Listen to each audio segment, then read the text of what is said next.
Hello Isaac, ഞാനാ മാധവ്. ഇങ്ങോട്ടൊന്നും പറയണ്ട. നീ വേഗം മാമ്പിള്ളി മനയിലെത്തണം. എന്താ മനു, എന്തുണ്ടായേ? മീരയുടെ ജീവൻ അപകടത്തിലാണ്. നീ വേഗം വാ. ശരിടാ. കോള് കട്ട് ചെയ്തതും മാധവ് ആക്സിലേറ്ററിൽ അമർത്തി ചവിട്ടി. വിടടോ. അമ്മേ പ്ലീസ് എന്നെ വിടാൻ പറ. ഞാൻ കരഞ്ഞു വിളിച്ചു. അമ്മ ഒരു വാക്കുപോലും എനിക്ക് വേണ്ടി പറഞ്ഞില്ല. ഇത്രമാത്രം കല്ലാണോ ആ മനസ്സ്? അല്ല, ഞാൻ അറിഞ്ഞ ശ്രീയമ്മ ഇതല്ല. അപ്പോഴേക്കും അയാൾ എന്നെ ആ പഴയ ഇരുട്ടിലേക്ക് തള്ളിയിരുന്നു. എന്ത് നോക്കി നിൽക്കുവാളോ നീയൊക്കെ? ഇങ്ങനൊരു നരുന്ത് പെണ്ണ് വിടുന്ന് ചാടിപ്പോകുമ്പോൾ അയാൾ ആ ഗുണ്ടകൾക്ക് നേരെ ആക്രോശിച്ചു. അത് പിന്നെ സർ, ഇവൾ ന്യായീകരിക്കാൻ നിൽക്കണ്ട, പിടിച്ചു കെട്ടങ്ങോട്ട്. പിന്നെ ഇപ്പോൾ ഇവൾ കാണിച്ചത് ഇക്കാര്യത്തിന് വേണ്ടതൊക്കെ അങ്ങ് കൊടുത്തേക്ക്. അതും പറഞ്ഞ് അയാൾ തിരിഞ്ഞു നടന്നു. അയാൾ പോയതും ആ തടിമാടന്മാരുടെ നോട്ടം എന്നിലായി. എനിക്ക് ചുറ്റും അവർ വട്ടം കൂടി. ഭയം കൊണ്ടിരുന്നിടത്തു നിന്ന് ഞാൻ പുറകോട്ട് നീങ്ങി. എന്താടി മോളെ, നിനക്ക് ചാടി പോവണ്ടേ? അതും ഞങ്ങളൊക്കെ കണ്ണിൽ മണൽ വാരിയിട്ട്. അത് പറഞ്ഞ അവരിൽ ഒരാളിന്റെ മുടിക്കുത്തിന് പിടിച്ച് എഴുന്നേൽപ്പിച്ചു. വേദന കൊണ്ട് തല പിളരുമ്പോഴും ഭയം മൂലം ശബ്ദം പുറത്തു വന്നില്ല. എഴുന്നേറ്റ് നിന്നതും മറുകൈ കൊണ്ട് അയാൾ മുഖത്തേക്ക് ആഞ്ഞു വീശിയതും ഒരുമിച്ചായിരുന്നു. അമ്മ. ബാലൻസ് തെറ്റി ഞാൻ നിലത്തേക്ക് വീണുപോയി. നെറ്റി തറയിലേക്ക് ബ്ലഡ് ഒഴുകിക്കൊണ്ടിരുന്നു. പിടിച്ചു കെട്ടടാ ഇതിനെ. ആരൊക്കെയോ ചേർന്ന് എന്നെ ഒരു ചെയറിൽ കെട്ടിയിട്ടു. അമ്മ. ഹിമയാകെ തളർന്നിരുന്നു. അപ്പോൾ അമ്മയാണോ ചേച്ചീനെ? പക്ഷേ എന്തിന്? എന്നേക്ക് അമ്മയ്ക്ക് ഇഷ്ടം ചേച്ചിയോടായിരുന്നില്ലേ? പലപ്പോഴും തനിക്ക് പോലും ആ സ്നേഹം കണ്ട് അസൂയ തോന്നിയിരുന്നില്ലേ? അപ്പോൾ അതെല്ലാം കളവാണോ? അവളാകെ തളർന്നു. ഇല്ല, തളരാൻ പാടില്ല. ഇനിയും വൈകിയ അത് അപകടമാണ്. അവൾ അടഞ്ഞു കിടന്ന വാതിന് മുന്നിൽ ആഞ്ഞടിച്ചു. കയ്യിൽ കിട്ടിയതെല്ലാം വെച്ച് ആഞ്ഞടിച്ചു. പെട്ടെന്ന് ആ വാതിൽ അവളുടെ മുന്നിൽ തുറക്കപ്പെട്ടു. ഒപ്പം അവൾ പുറകിലോട്ട് തെറിച്ചു വീണിരുന്നു. കൺ തുറന്നു നോക്കുമ്പോൾ മുന്നിൽ ഒരു പെണ്ണ് നിൽക്കുന്നുണ്ട്. ഒറ്റ നോട്ടത്തിൽ തന്നെ മുന്നിൽ നിൽക്കുന്നത് ആരെന്ന് മനസ്സിലായില്ലെങ്കിലും മിത്രമല്ല എന്നവൾ ഊഹിച്ചു. കയ്യിലുള്ള സാധനം കണ്ട ഒരു ഡോക്ടറാണെന്നും അവൾക്ക് മനസ്സിലായി. ഹോസ്പിറ്റലിൽ നിന്ന് വരവഴിച്ച ആ മുറിയിലെ ആക്രോശം കേട്ട് വന്നതായിരുന്നു സ്നേഹ. ഡി, ഇവിടെ കിടന്ന് അടിച്ചു പൊട്ടിച്ചിട്ട് കാര്യമില്ല. ഇനി നീ പുറലോകം കാണുന്നുണ്ടെങ്കിൽ അത് നിന്റെ പുന്നാര ചേച്ചിയുടെ ശവം കാണാനായിരിക്കും. ഇതിനെക്കുറിച്ച് മിനിറ്റ് കൂടിപ്പോയാൽ കുറച്ച് മണിക്കൂർ കൂടി മാത്രമേ അവൾ ഈ ഭൂമിയിലുള്ളൂ. അതുകൂടി കേട്ടപ്പോഴേക്കും ഹിമയ്ക്ക് നിയന്ത്രണം വിട്ടിരുന്നു. പറഞ്ഞു തീർന്നതും ഹിമ അവളുടെ കരണം നോക്കി ഒന്ന് കൊടുത്തത് ഒരുമിച്ചായിരുന്നു. ഡി, അവൾ ഹിമക്ക് നേരെ ചീറിയെടുത്തു. നീ എന്നെ തല്ലിയല്ലേ? കാണിച്ചു തരാടി ഈ സ്നേഹ ആരാണെന്ന്. നിർത്തടി. നീ ആരായാലും എനിക്കെന്താ? മര്യാദയ്ക്ക് എൻ്റെ വഴി മുടക്കാതെ മാറി നിൽക്കടി. അവൾ സ്നേഹയെ പിടിച്ച് തള്ളി. ബാലൻസ് തെറ്റി അവൾ നിലത്തോട്ട് വീണതും ഹിമ ആൽബം എടുത്ത് ഓടി. നിക്കടി അവിടെ. സ്നേഹ പുറകെയും ഓടി. ആ വീടിന്റെ മുന്നിലെത്തിയപ്പോഴേക്കും തങ്ങൾക്ക് അഭിമുഖമായി നിൽക്കുന്നവരെ കണ്ട് രണ്ടുപേരും ഒരുപോലെ നിന്നുപോയി. മുറിയിൽ നിന്ന് ബ്ലഡ് നിർത്താതെ ഒഴുകിക്കൊണ്ടിരിക്കുവാണ്. മനസ്സും ശരീരവും ഒരുപോലെ നീറുന്നു. പെട്ടെന്ന് അടഞ്ഞു കിടന്നൊരു വാതിലിനെ എനിക്ക് മുന്നിൽ തുറന്നു. ഉള്ളിലേക്ക് കടന്നു വരുന്ന രൂപത്തെ നോക്കി തേങ്ങനില്ലാതെ എനിക്കൊന്നും ആയില്ല. എന്തോന്നടാ ഇത്? ഇങ്ങനെയൊക്കെയാണോ പെൺകുട്ടികളെ അടിക്കുക? അമ്മ എൻ്റെ നേരെ നോക്കിക്കൊണ്ട് ആ ദുഷ്ടന്മാരോട് പറഞ്ഞു. അത് മേഡം, പിന്നെ മതി. നിനക്കൊന്നൊരു പണി നേരെ ചെയ്യാൻ അറിയില്ല. എങ്ങനെയാ കൊടുക്കേണ്ടതെന്ന് ഞാൻ കാണിച്ചു തരാം. ഇനിയും എന്തെന്ന ഭാവത്തിൽ ഞാൻ അവരെ നോക്കി. ശേഖര, അതിങ്ങട്ട് താ. അവർ അയാൾക്ക് നേരെ കൈ നീട്ടിയതും എന്തോ ഒരു ബോക്സ് അവരുടെ കയ്യിലേക്ക് വെച്ചു കൊടുത്തു. അതിൽ നിന്നും ഒരു കത്തി അവർ പുറത്തേക്കെടുത്തു. മൂർച്ചയേറിയ ആഗ്രഹത്തിൽ ഒന്ന് തൊട്ടുകൊണ്ട് എന്നെ നോക്കി ക്രൂരമായി പുഞ്ചിരിച്ചു. അമ്മ. പറഞ്ഞു തീരും മുന്നേ എൻ്റെ മുഖത്തേക്ക് അവരുടെ കൈ പതിഞ്ഞത് ഒരുമിച്ചായിരുന്നു. ആരോടെ നിന്റെ അമ്മ? ഞാനോ? ഞാനാണോടി നിന്നെ പെറ്റത്? അല്ല, അന്നു ഇന്നു എന്നും എനിക്ക് നിന്നോടൊരു വികാരമുള്ളൂ. അത് വാത്സല്യമല്ല, വെറുപ്പ്, പക. ശത്രുവിൻ്റെ മകളോടുള്ള തീർത്താൽ തീരാത്ത പക. ഞാനൊന്നും മനസ്സിലാകാതെ അവരെ നോക്കി. സ്വന്തം അമ്മ അല്ല എന്നറിയാമെങ്കിലും ഇത്രമാത്രം വെറുപ്പുണ്ടായിരുന്നു എന്നോട് എന്നത് സ്നേഹത്തിനും അപ്പുറമായിരുന്നു. ഡി, നിനക്കറിയോ നിന്റെ തള്ള ലക്ഷ്മി? അവൾ ചത്തതല്ല, കൊന്നതാടി. അതും ഈ കൈകൊണ്ട്. എന്നിട്ടത് ശാരദയുടെ കൈപ്പിഴയാക്കി ഞാൻ. അന്നേ തീർക്കാമായിരുന്നു എനിക്ക് നിന്നെ. പക്ഷേ എൻ്റെ ലക്ഷ്യം പൂർത്തീകരണത്തിന് നീ ആവശ്യമായിരുന്നു. എന്തിനാ നിങ്ങൾ എൻ്റെ അമ്മയെ? പറ. പാവായിരുന്നില്ലേ എൻ്റെ അമ്മ? എന്തിനാ നിങ്ങൾ? ഞാൻ അലറി. എല്ലാം നിന്നോട് പറയാൻ എനിക്ക് ആഗ്രഹമുണ്ട് മോളെ. പക്ഷേ ഇപ്പോൾ ഒട്ടും സമയമില്ല. എനിക്കല്ല, നിനക്ക് ഈ ഭൂമിയിൽ അനുവദിച്ച സമയം അവസാനിച്ചു കഴിഞ്ഞിരിക്കുന്നു. എന്നെ നോക്കി അവർ ക്രൂരമായി ഒന്ന് ചിരിച്ചതും വയറിലേക്ക് എന്തോ ഒന്ന് ആഴ്ന്നിറങ്ങിയതും ഞാൻ അറിഞ്ഞു. അമ്മ. ഞാൻ അലറി വിളിച്ചു. എന്നാൽ എൻ്റെ നിലവിളി അവരിൽ തീർക്കുന്ന ആഹ്ലാദം അത് ചെറുതല്ലായിരുന്നു. വീണ്ടും വീണ്ടും അവർ ആ കത്തി എന്നിലേക്ക് ആഴ്ത്തിയിറക്കി. മിഴികൾ അവയുടെ ഇണകളെ പുണരുമ്പോൾ എനിക്ക് ചുറ്റും ബ്ലഡ് തളം കെട്ടിയിരുന്നു. മനുവേട്ടാ. ഹിമ ഓടി മനുവിന്റെ അടുത്തെത്തി. അപ്പോഴും സ്നേഹം സംഭവിക്കുന്നതെന്തെന്നറിയാതെ നിൽക്കുകയായിരുന്നു. രക്ഷപ്പെടാനൊന്ന് ശ്രമിച്ചെങ്കിലും ദീപു അവളെ ചാടിപ്പിടിച്ച് കരണം നോക്കി രണ്ട് പൊട്ടിച്ചു. സ്നേഹ സംസാരിച്ചു നിൽക്കാൻ സമയമില്ല. അത് എനിക്കും നിനക്കും അറിയാം. പറ, എവിടെയുണ്ട് മീര? മനുവിന്റെ ചോദ്യത്തിന് മുന്നിൽ പതറിയെങ്കിലും അവൾ മൗനമായി. സ്നേഹ. അവൻ അവൾക്ക് നേരെ കൈ ഉയർത്തിയതും ഫോൺ റിംഗ് ചെയ്തതും ഒരുമിച്ചായിരുന്നു. Unknown number. ഹലോ, എന്താ ഡോക്ടർ? ഭാര്യയെ കാണാതായതിന്റെ ദേഷ്യത്തിലാണോ? എന്നാൽ തൻ്റെ ഭാര്യ ഇപ്പോഴത്തെ കണ്ടീഷൻ ഞാൻ തനിക്ക് വാട്സപ്പ് വീഡിയോ അയച്ചു തരാം. ഇനി ഏറിപ്പോയ 15 മിനിറ്റ്, അത്രേ അവൾക്ക് ആയുസുള്ളൂ. അതിനുള്ളിൽ അവളെ തിരിഞ്ഞു കണ്ടുപിടിച്ച് രക്ഷിക്കാൻ പറ്റുമെങ്കിൽ നീ രക്ഷിക്ക്. അവൻ മറുത്തെന്തെങ്കിലും പറയും മുന്നേ കോള് കട്ടായി. അപ്പോഴേക്കും വാട്സപ്പിൽ മീരയുടെ അന്ത്യനിമിഷങ്ങൾ എത്തിയിരുന്നു. മാധവ് അലറി. മനു, ഡാ, എന്തു പറ്റി? ദീപു അവനെ പിടിച്ചു കുലുക്കി. മറുപടി എന്നോണം അവൻ ആ ഫോൺ അവർക്ക് നേരെ നീട്ടി. അതിലുള്ള കാഴ്ച കണ്ട് അവരും തളർന്നു പോയി. സ്നേഹയുടെ മുഖത്ത് മാത്രം ഒരു പുഞ്ചിരി ബാക്കിയായിരുന്നു. പെട്ടെന്ന് വീണ്ടും ആ ഫോൺ ശബ്ദിച്ചു. വീണ്ടും അതേ സ്ത്രീ ശബ്ദം. ഹലോ ഡോക്ടർ, എങ്ങനെയുണ്ട് എൻ്റെ സർപ്രൈസ്? അപ്പം മറക്കണ്ട, 15 മിനിറ്റ്. തൻ്റെ പ്രിയതിമയുടെ dead life. Your time start now. മറുപടിക്ക് കാക്കാതെ തന്നെ ആ കോള് കട്ടായി. ശേഖര, ഇനിയും ഇവള് രക്ഷപ്പെട്ടൂടാ. ഒരിക്കൽ ഉയർത്തെഴുന്നേറ്റതവളാ ഇവള്. ഇല്ല ഓപ്പേ, ഇനിയും അത് സംഭവിക്കില്ല. ഏതു വിധേനയും അവനെത്തു ഇവിടെ. പറഞ്ഞയച്ചേക്ക് അവനെ ഇവൾക്കൊപ്പം. ഇനി അതായിട്ട് കുറയ്ക്കണ്ട. ശരി ഓപ്പേ. പെട്ടെന്ന് കിട്ടിയ ഒരു ശക്തിയിൽ മനു എഴുന്നേറ്റു. ഐസക്, താൻ ഇവളെ കൊണ്ട് പോക്കോ, അവൻ സ്നേഹയെ നോക്കി പറഞ്ഞു. ദീപു, നീയും ഹിമയും കൂടി വീട്ടിലേക്ക് ചെല്ലണം. അച്ഛനെ കാര്യങ്ങൾ പറഞ്ഞ് ധരിപ്പിക്കണം. മനുവേട്ട, അപ്പൊ ഏട്ടൻ? ഹിമ തന്റെ മനസ്സിലെ സംശയം മറച്ചു വെച്ചില്ല. ഹിമ, ഞാൻ തിരിച്ചു വരും, ഒപ്പം മീരയും. ഒരു പക്ഷേ വന്നില്ലെങ്കിൽ ഒന്നല്ല, പകരം 2 കുഴി വെട്ടിയേക്ക്. മരണത്തിൽ പോലും ഞാൻ ഒറ്റക്കാക്കില്ല എൻ്റെ മീരയെ ഞാൻ. കൂടുതലൊന്നും പറയാതെ മനു വണ്ടിയിൽ കയറി. ആ 4 കെട്ടിനകത്തേക്ക് മാധവന്റെ കാറ് ചീറിപ്പാഞ്ഞെത്തി. കാറ് നിർത്തി പുറത്തേക്കിറങ്ങി ചുറ്റിലും ഒന്ന് വീക്ഷിച്ചു. കുറെ നാളായി ഉപയോഗിക്കാതെ കിടക്കുന്നത് കൊണ്ടാകാം അതിന്റെ പ്രൗഢി നഷ്ടം വന്നിരിക്കുന്നു.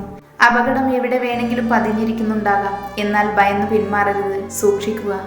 ആരോ തന്നോട് മന്ത്രിക്കുന്നത് പോലെ തോന്നി മാധവന്. അവൻ അകത്തേക്ക് പ്രവേശിച്ചു. അവൻ അലറി വിളിച്ചു. അവന്റെ ശബ്ദം ആ 4 കെട്ടിന്റെ ചുവരുകളിൽ പ്രകമ്പനം കൊണ്ടു. അപ്പോഴാണ് തറയിലെ രക്തത്തുള്ളികളെ അവൻ ശ്രദ്ധിക്കുന്നത്. ഒപ്പം തറയിൽ കിടക്കുന്ന ആ വളയും. അത് മീരയുടേതാണെന്ന് മനസ്സിലാക്കാൻ അവന് ഏറെ നേരം വേണ്ടിയിരുന്നില്ല. ആ രക്തത്തുള്ളികളുടെ പാത നോക്കി നടന്നുവെങ്കിലും പകുതി വെച്ച് അവ അവസാനിക്കുന്നു. മുന്നിലേക്കുള്ള വാതിൽ ആരോ കൊട്ടിയടിച്ച പോലെ തോന്നി. ദേഷ്യവും സങ്കടവും സഹിക്കാതെ തറയിൽ ആഞ്ഞു ചവിട്ടി.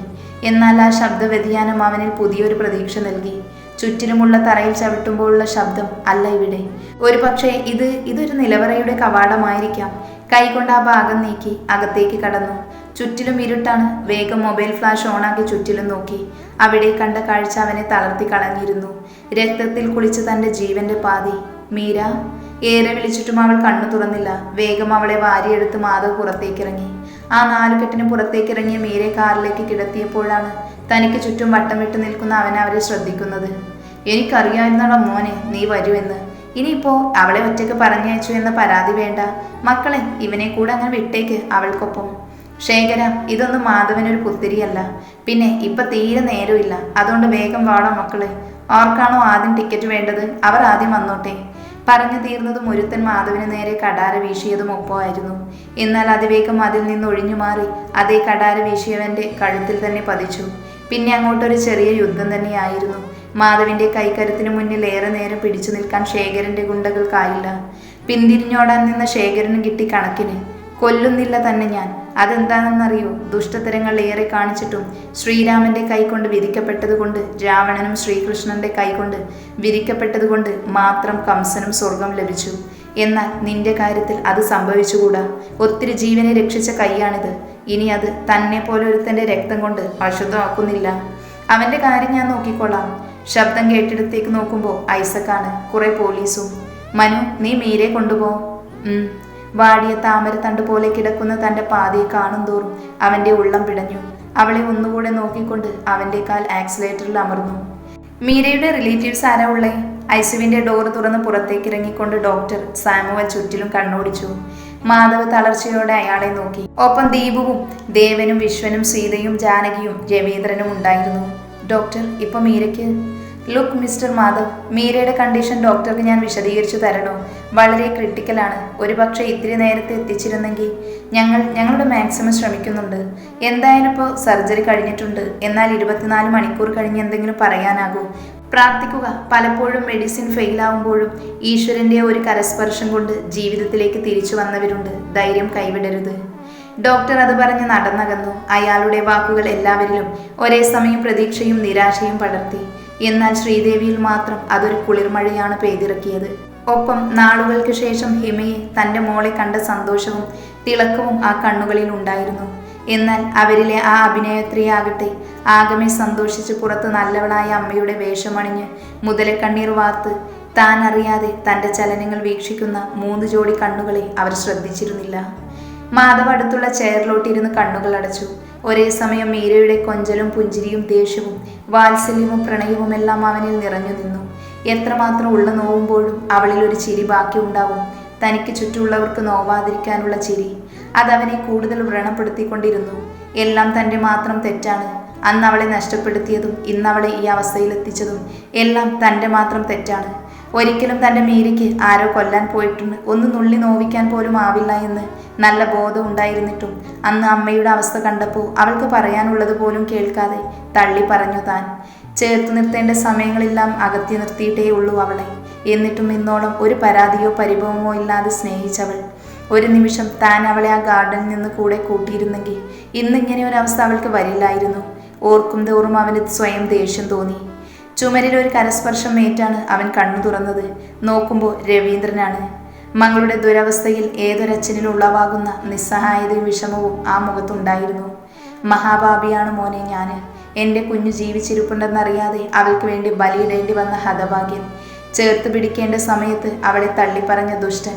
എനിക്കൊന്ന് ശിക്ഷ വിധിക്കാൻ വേണ്ടിയെങ്കിലും അവളൊന്ന് കണ്ണു തുറന്നെങ്കിൽ. അയാൾ വിങ്ങിപ്പൊട്ടി. കരയരുത്, അവൾ തിരിച്ചു വരും. ദേ നോക്കി, ഇത്രയും പേര് അവൾക്ക് വേണ്ടി പ്രാർത്ഥിക്കുമ്പോൾ നമ്മുടെ സ്നേഹം വേണ്ടെന്ന് വെച്ചിട്ട് അവൾക്ക് പോകാൻ പറ്റുമോ? ഇല്ല, പറ്റില്ല. നമ്മളെ ഒന്ന് വിഷമിപ്പിക്കാൻ അവൾക്ക് കഴിയില്ല. നമ്മുടെ പ്രാർത്ഥനകളെ കണ്ടില്ലെന്ന് വെച്ചിട്ട് ഒരു ഈശ്വരനും അവളെ നമ്മുടെ അടുത്തിരുന്ന് കൊണ്ടുപോകില്ല. വിശ്വനാഥൻ അയാളെ സമാധാനിപ്പിച്ചു. ആർക്കായിരുന്നടാ എൻ്റെ കുഞ്ഞിനോട് ഇത്ര പക? എന്തിനായിരുന്നു? രവീന്ദ്രൻ്റെ കണ്ണിലെ നിസ്സഹായതയുടെ കണ്ണുനീർ മാറി പകരം പ്രതികാരത്തിൻ്റെ രക്തച്ചുവപ്പ് പടർന്നു കയറി. കള്ളൻ കപ്പലിൽ തന്നെ ഉണ്ട്, എന്നാൽ തരാൻ കയ്യിൽ തെളിവൊന്നുമില്ല. എനിക്ക് ചിലരെയൊക്കെ സംശയമുണ്ടച്ചാ. മീര കണ്ണു തുറന്നാൽ മാത്രമേ സത്യം എന്തെന്നറിയൂ. അതുവരെ എല്ലാവരും പ്രാർത്ഥിക്കുക അവൾ വാ തുറന്ന് പറയുന്ന ആ പേര് തൻ്റെ ആവരുതെന്ന്. അഥവാ ആയാൽ ഒരു കോടതിക്കും നിയമത്തിനും വിട്ടുകൊടുക്കില്ല ഞാൻ. മാധവ് ശ്രീദേവിയെ നോക്കി അണപ്പല്ല് ഞെരിച്ചു. അവൻ്റെ വാക്കുകൾ ശ്രീദേവിയിൽ തെല്ലൊരു പരിഭ്രമം ഉണ്ടാക്കിയെങ്കിലും അവർ അത് പുറത്തറിയിക്കാതെ ശ്രദ്ധിച്ചു. വേണ്ടടാ ഉവ്വേ, ഇനിയിപ്പോൾ ശത്രുവിനെ അന്വേഷിച്ച് നീ ബുദ്ധിമുട്ടണ്ട. മീര ഉണരും വരെ കാത്തിരിക്കുകയും വേണ്ട. ഇതൊക്കെ നിനക്കൊറ്റയ്ക്ക് ചെയ്യുകയാണെങ്കിൽ പിന്നെ എന്തിനാടാ ഇവിടെ കേരള പോലീസ്? ഏവരും ശബ്ദം കേട്ടിടത്തേക്ക് തിരിഞ്ഞു നോക്കി. ഐസക്കാണ്. ഒപ്പം വേറെ കുറെ പോലീസും ഉണ്ട്. ആരോ ഓഫീസർ? ആരാ ഇതിനു പിന്നിൽ? രവീന്ദ്രൻ തൻ്റെ സംശയം മറച്ചു വെച്ചില്ല. എല്ലാം തൻ്റെ കൈവിട്ട് പോയിരിക്കുന്നു എന്ന് മനസ്സിലായതും ശ്രീദേവി അവസാനത്തെ അടവും പുറത്തെടുത്തു. ആരാ മോനെ? ആരാ ദുഷ്ടൻ? എൻ്റെ കുഞ്ഞിനോട് ഇങ്ങനെ ചെയ്യാൻ മാത്രം ആരാ ഉള്ളേ? അവർ മുതലക്കണ്ണീർ വാർത്തു. ചി നിർത്തടി. നീ എന്താ വിചാരിച്ചേ? IPS എന്ന് വെച്ചാൽ ഇന്ത്യൻ പൊട്ടൻ സർവീസ് ആണെന്നോ? ആണോടി? എന്നാ കേട്ടോ, ഇത് ഇന്ത്യൻ പോലീസ് സർവീസാണ്, അല്ലാതെ നിന്റെ നാടകം കളിക്കാനുള്ള അരങ്ങതല്ല. ഐസക് അലറി. ഒരു നിമിഷം ശ്രീദേവി പകച്ചു നിന്നു. ഇനി എല്ലാവരും അറിഞ്ഞോളൂ, ഇതാ നിൽക്കുന്നു മീരയുടെ ശത്രു. പലതവണ മീരയെ കൊല്ലാൻ നോക്കിയതും മീരയുടെ അമ്മയെ ലക്ഷ്മിയെ കൊന്നതും ഇവരായിരുന്നു. ഐസക് ശ്രീദേവിയെ ചൂണ്ടി പറഞ്ഞു. ഒരു നിമിഷം ആർക്കും ഒന്നും ഉൾക്കൊള്ളാൻ കഴിഞ്ഞില്ല. മാധവനും ശാരദയ്ക്കും ഹിമയ്ക്കും ഒഴിച്ച്. ദേ, അനാവശ്യം പറയരുത്. എനിക്കെന്താ ആവശ്യം അവളെ കൊല്ലേണ്ടത്? അതുപോലെ എന്താ എനിക്കെതിരെ തൻ്റെ കയ്യിലുള്ള തെളിവ്? ഇപ്പോൾ അല്ലേ ഇവൻ പറഞ്ഞ് എനിക്കെതിരെ തരാൻ തെളിവില്ലെന്ന്? പറഞ്ഞു കഴിഞ്ഞാണ് അവർക്ക് താൻ പറഞ്ഞതിലെ അമളി അവർക്ക് മനസ്സിലായത്. ഐസക് ചിരിച്ചു. തെളിവ്? ഡോ, അവനെങ്ങ് കൊണ്ടുവാ അവളെയും. അയാൾ അടുത്തു നിന്ന് പോലീസിനോട് പറഞ്ഞു. അയാൾ പോയി ശേഖരനെയും സ്നേഹയും കൊണ്ടുവന്നു. ചുറ്റിലുള്ളവർ എന്താ നടക്കുന്നതെന്നറിയാതെ നിൽക്കുമ്പോൾ മാധവിൻ്റെയും രവീന്ദ്രൻ്റെയും കണ്ണുകളിൽ കനലെരിയുകയായിരുന്നു. ഇവൻ പറഞ്ഞോ? ശ്രീദേവി ശേഖരനെ നോക്കി ചോദിച്ചു. അയ്യോ, അതെങ്ങനെയാ ശ്രീദേവി അമ്മേ? ഇവനെ കൊന്നാലും ഇവൻ്റെ ഓപ്പയെ കാണിച്ചു കൊടുക്കുവോ? പക്ഷെ ഇവൾ ചെയ്യും. കൺമുന്നിലിട്ട് സ്വന്തം അച്ഛനെ കൊല്ലാകൊല ചെയ്ത അത് ഒരു മക്കൾക്കും താങ്ങാൻ പറ്റുമോ? ഐസക് സ്നേഹയെ നോക്കി പറഞ്ഞു. മകളോ? ശ്രീദേവി അതിശയം പൂണ്ടു. അതെ, മാമ്പിള്ളിയിലെ ശ്രീദേവി തമ്പുരാട്ടിയുടെ നാടുവിട്ടുപോയ പുന്നാര അനിയൻ്റെ ജാരസന്തതി സ്നേഹ ശേഖരവർമ്മ. ഐസക് ഒന്ന് പറഞ്ഞു നിർത്തി. ഇപ്പോൾ ശ്രീദേവി തമ്പുരാട്ടി ചോദിച്ച തെളിവായല്ലോ. എന്നാ ഇനി പറ, എന്തിനായിരുന്നു ഇതൊക്കെ? എന്ത് തെറ്റമ്മേരും നിങ്ങളോട് ചെയ്തേ? എനിക്കറിയില്ല, ഞാൻ ആരെയും ഒന്നും ചെയ്തില്ല. ചോദിക്കുമ്പോഴേക്കും സത്യം പറയോ തമ്പുരാട്ടി എന്ന പേടി എനിക്കുണ്ടായിരുന്നു. എന്നാൽ ഇപ്പോൾ സമാധാനമായി. സൂസമ്മോ, ഒന്ന് കൈവച്ചേര്. തമ്പുരാട്ടിക്ക് കൈനീട്ടം കിട്ടിയാലേ ശരിയാവുള്ളൂ. ഐസക് പറഞ്ഞു തീർന്നതും ശ്രീദേവിയുടെ കരണം പുകച്ചതും ഒപ്പമായിരുന്നു. അവർ ഒരു പകപ്പോടെ ചുറ്റിലും നോക്കി. എല്ലാവരിലും തന്നെ ചുട്ടിരിക്കാനുള്ള അഗ്നിയുണ്ടെന്ന് തോന്നി അവർക്ക്. ഇനി തമ്പുരാട്ടി പറയോ? പറയാം. ആ, അതാണ്. കിട്ടേണ്ടത് കിട്ടിയാലേ പറയേണ്ടത് പറയൂ. എന്നാ പറയടി, എന്തിനായിരുന്നു ഇതെല്ലാം? പറയാം, എല്ലാം പറയാം. എല്ലാം ഇയാൾക്ക് വേണ്ടിയായിരുന്നു. ശ്രീദേവി രവീന്ദ്രൻ നേരെ വിരൽ ചൂണ്ടി.